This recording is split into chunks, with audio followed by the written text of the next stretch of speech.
and in what will be, at least for the foreseeable future, the last Thomas Wood review on this channel until Thomas Wood 2019 comes to Australia, or they actually release some of the rest of the stuff from 2018 Thomas Wood in Australia. This is the last video, and I've just left one of my favourite engines from the series until last to keep it interesting. So, as you can see, this is Rusty. You can see the price I paid for him written on that tag, $13, which, note, was cheaper than Hugo's tag, which was $15. Interesting.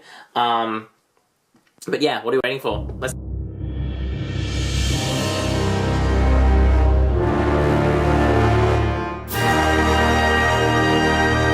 Alright, so, packaging there. Yep, you know what to expect by now. Come around to the back.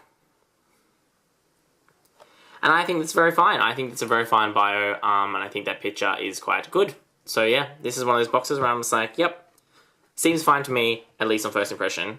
Let's see if what's inside lives up to the hype. So, we're just going to do the quick 180. Come back to the face. Alright, I think the face is a little bit Botoxed. It doesn't look quite right, but it doesn't look bad either. It's not a bad Rusty face. I just don't think it's 100% there. It's like one of those weird ones. It's like James, you know? It's like 85, 80% there, which is unfortunate, but alas, that is the case. Printing on the buffer beams, again, nicely, the specially molded front part, I think they've done a quite good job of. Looks really good. Then you've got the printing in here. This is all done nicely. Again, see, they've done the bit where they made it thinner, then fatter. Salty. So I think that looks really good. You can see you've got all that detailing there, and the detailing on the top is fine, just the black printed for the roof. And then the simple detailing on the sides. I like how they have actually kept it so that he's not the same on both sides,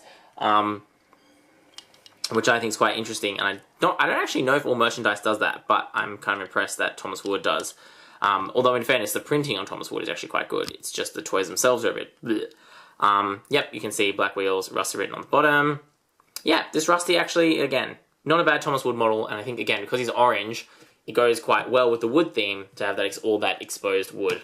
Again, you put him next to Thomas and you can see he's obviously a big engine, but all these engines are big engines. The only thing that weirdly is that Rusty is the only narrow gauge engine that they've made, is my understanding. Even in the expanded American version or availability of this line, they only ever made Rusty and Victor as the two narrow gauge engines, which I think is a bit strange. Because I didn't think Rusty was the most popular of the Skarloey Railway engines, but apparently he is, so there you go. And then let me know your thoughts. I think he's my favourite of the Skarloey Railway engines, but I'd love to know what you think about Rusty, about this engine, and about Thomas Wood. As always, thanks for watching. Do those cool things to do on YouTube, and that's what we've got time for. This is XtremeTrainz.